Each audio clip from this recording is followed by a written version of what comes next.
name is Jaya Williams. I am J-Baby, and a member of Dorothy Jean STEAM Camp Chicago. Dorothy Jean Tillman, who we call DJ, is amazing. DJ likes reading, painting, building robots, and spending time with friends and family. At 14, she has 3 degrees and an associate bachelor's and a master, making her one of the youngest scientists in the country. DJ can fly airplanes. Dorothy trained in Tuskegee, Alabama. Some awards include Black Girls Rock, ComEd, and 40 Under 40. Game Changers. Learn more on DorothyGenius.com. Now let's get to it. Are you ready for our founder and CEO of Dorothy Jean STEAM Camp, Dorothy Jean Tillman? Good day. I am Dorothy Jean Tillman, founder and CEO of the Dorothy Jean STEAM Leadership Institute. Our mission is to preserve and protect our beautiful planet, its environment, air, water, and land, creating a safe, supportive space where young people may advance in environmental and sustainable science. Thank you, Legacy Team, for having me here today at the Georgia Environmental Justice Education and Awareness Symposium. The Advisory Committee, Mandisha A. Thomas, Corey A. Reeves, Khadijah Aber, and the Ramad J. Kyle Bryant have pulled together an intergenerational, innovative, and enriching program. The symposium being held virtually in a 3D format with a variety of avatars capturing the attention of the audience is a sign of this innovation. The amount of technology being used to create the symposium is truly phenomenal. Bringing together individuals from government, the private sector, and local communities absolutely provides expertise that will truly advance the causes in environmental justice, education, and awareness. When leaders converge and include representation from the next generation, beautiful things are bound to happen. So let's get into it. Having access to science, technology, engineering, arts, and math is the stepping stone for all success in life. Any area of life at that. Creating opportunities for young people to access these fields younger and younger will expand the possibilities of growth for our communities. Often, there are programs like these, and there are very few young people a part of the program. And to be selected was a humbling honor. So, here's a bit more about my background and journey to today. Growing up, my family always encouraged me to participate and do anything my heart desired. If I expressed an interest in something, they would go above and beyond to ensure that I had access to programs regardless how far they would have to travel. Sometimes my parents would sign me up for things and I would go through the motions of participating and I would gain a new skill set but still feel unfulfilled. I always said that if I had a chance to change how programs engage young people, I would leap at the opportunity. That is why I founded the Dorothy Jean STEAM Leadership Institute.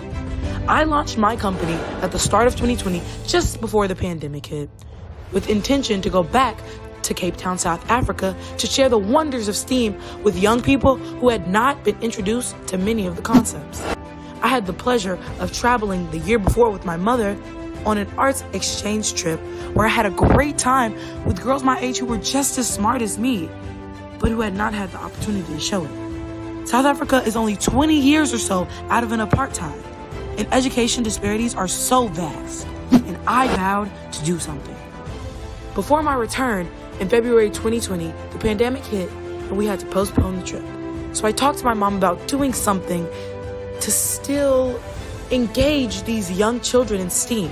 So we decided to launch a camp in Chicago the following July. This camp sparked me to create STEAM Kits, which was the camp in a box. This way, we could ship the experience to my new friends in Cape Town. What does this say, though? This says that regardless of what you are faced with, there will always be a way. Because you know what we and my family say? Where there's a will, there's a way. Through our faith, in partnership with Apostle Joseph Stanford of AFC Global Outreach, we are able to stay in tune with these young people and make a difference in their lives. Fellow young people, we are never too young to be the change we want to see. Some people say a child cannot be what they cannot see. While this may be true sometimes, as young people, we can close our eyes and imagine things that can be considered impossible. We need to live in the land of make-believe. Sometimes because we have to make people who have never seen something happen believe. There's nothing wrong with striking out a bat just to step up to the plate. However, before stepping up, make sure you check in with the batting coach, know the rules, and what preparation looks like.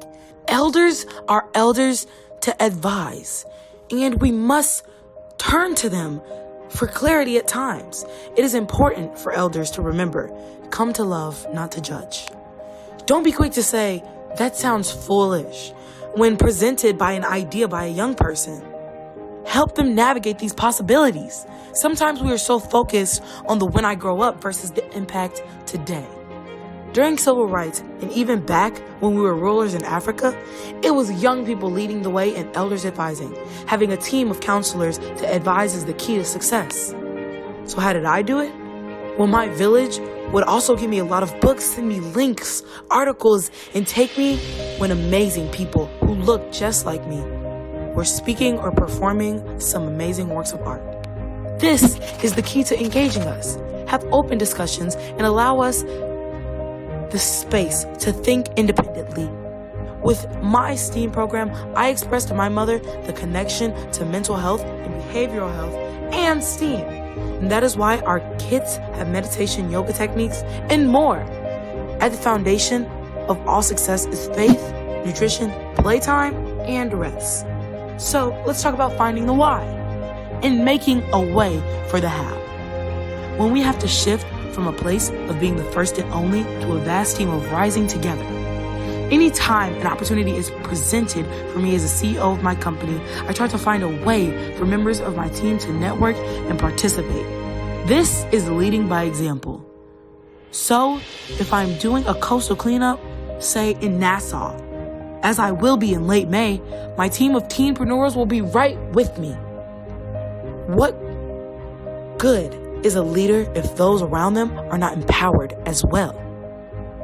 A proverb I learned in Cape Town proclaims, "It is the young trees that make up the forest." What this means is, in the present context, that youth will determine the future. We must preserve our future by investing in young men and women who look like me. While this is key, as young people, we must remember that we can walk faster, but the elders know the road.